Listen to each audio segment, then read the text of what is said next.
झारखंड में अब कोचिंग संस्थानों की मनमानी नहीं चलेगी। कोचिंग संस्थान छात्रों का आर्थिक शोषण नहीं कर सकेंगे। कोचिंग संस्थानों को सरकार के नियम कायदे से संचालित होना होगा। कोचिंग संस्थानों को फीस से लेकर सिलेबस तक में नियमों का पालन करना होगा। वह नियम क्या होंगे, क्या कानून होगा, इस कानून के लागू होने से कोचिंग संस्थानों के लिए क्या बदलेगा, राज्य के हेमंत सोरेन सरकार आगामी मॉनसून सत्र में क्या कानून लाने वाली है, हम इन्हीं सवालों का जवाब आपको इस वीडियो में देंगे। दरअसल हिंदी दैनिक हिंदुस्तान में छपी रिपोर्ट के अनुसार अब यदि सिलेबस अधूरा छूटा या अचानक कोचिंग बंद होने की नौबत आई तो संस्थान को छात्रों को फीस लौटानी होगी। इस रिपोर्ट में बताया गया है कि झारखंड में धड़ल्ले से खुलते जा रहे कोचिंग संस्थानों को हेमंत सरकार अब कानून के दायरे में लाने वाली है। इसके लिए आगामी मॉनसून सत्र में विधानसभा में Jharkhand coaching centre control and regulation bill 2025 लाया जाएगा।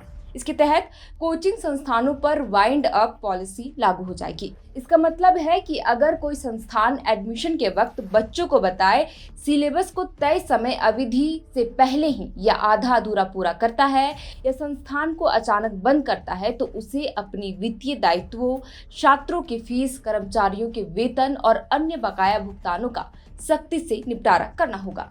गौरतलब है कि इस प्रस्तावित बिल की खासियत यह है कि नया कानून 50 से अधिक छात्र छात्राओं वाले कोचिंग संस्थानों पर ही लागू होगा। कोचिंग संस्थानों को उनके यहाँ पढ़ने वाले हर एक छात्र छात्राओं को 1 वर्ग मीटर का स्थान देना अनिवार्य करना होगा। इसके अलावे बिल में ऐसे अन्य कई महत्वपूर्ण प्रावधान शामिल किए गए हैं जिससे कोचिंग संस्थान भ्रामक विज्ञापन दिखाकर बच्चों को बहका नहीं सकेंगे।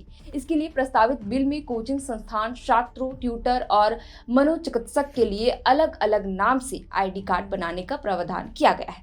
रिपोर्ट में इस बात का जिक्र किया गया है कि अगर कोचिंग संस्थानों में 18 वर्ष से कम उम्र के बच्चे एडमिशन लेते हैं तो उस दौरान माता पिता या पेरेंट्स की अनुमति और उनकी उपस्थिति जरूरी होगी।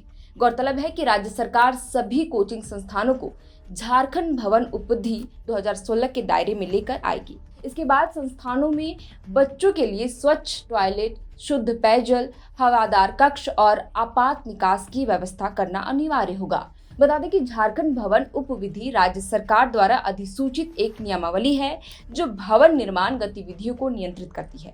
यह उपविधि झारखंड नगर पालिका अधिनियम 2011 की धारा 434 के तहत जारी की गई। प्रस्तावित बिल में कोचिंग संस्थानों के फ्रेंचाइजी, पूर्व से स्थापित एक प्रतिष्ठित संस्थान या कंपनी और फ्रेंचाइजी एक व्यक्ति या कंपनी जो उक्त प्रतिष्ठित संस्थान के उपयोग का लाइसेंस लेती है पर राज्य सरकार सख्ती बरतेगी। गौरतलब है कि हाल ही में राजधानी में एक प्रतिष्ठित कोचिंग संस्थान ने अचानक अपना संस्थान बंद कर दिया। इससे बच्चों के साथ अभिभावक को आर्थिक, सामाजिक, शैक्षणिक तौर पर काफी दिक्कतों का सामना करना पड़ा था। हालांकि नए कानून बनने के बाद अचानक ऐसा काम कोई कोचिंग संस्थान करता है तो फ्रेंचाइजी और फ्रेंचाइजर दोनों के खिलाफ सरकार सख्त कानूनी कदम उठा सकेगी।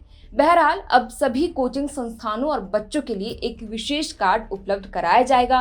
पहला कोचिंग संस्थानों के लिए CCR कार्ड, दूसरा छात्रों के लिए CED। इस कार्ड का यह फायदा होगा कि कौन सा बच्चा किस कोचिंग संस्थान में पढ़ रहा है उनकी जानकारी सरकार को होगी। इससे किसी परीक्षा में सफल वैसे बच्चे जो संबंधित संस्थानों में नहीं पढ़े हैं फिर भी कई संस्थान उन्हें अपना यहाँ पढ़ाने का दावा कर भ्रामक विज्ञापन देते हैं, उस पर रोक लग सकेगी। भ्रामक विज्ञापन देने पर सरकार ठोस कानूनी कार्रवाई कर सकेगी। तीसरा, ट्यूटर के लिए CTR कार्ड उपलब्ध कराई जाएगी। इससे एक शिक्षक एक समय में एक ही संस्थान में अपनी सेवा दे सकेंगे। इससे ट्यूटर के भ्रामक प्रचार प्रसार पर लगाम लग सकेगा। इन सबों के अलावे 1000 से अधिक छात्रों वाले कोचिंग संस्थानों को बच्चों के मेंटल हेल्थ पर फोकस करना होगा। कोचिंग संस्थान अपने यहाँ मनोचिकित्सक नियुक्त करेंगे। मनोचिकित्सक को जो ID कार्ड मिलेगा उसका नाम CMC होगा। इस पूरे खबर पर आपकी क्या राय है हमें कमेंट कर जरूर बताएं। फिलहाल के लिए इस वीडियो में इतना ही। आप देख रहे थे द फोर्थ पिलर। हमारा नाम है श्रेया। बहुत बहुत शुक्रिया।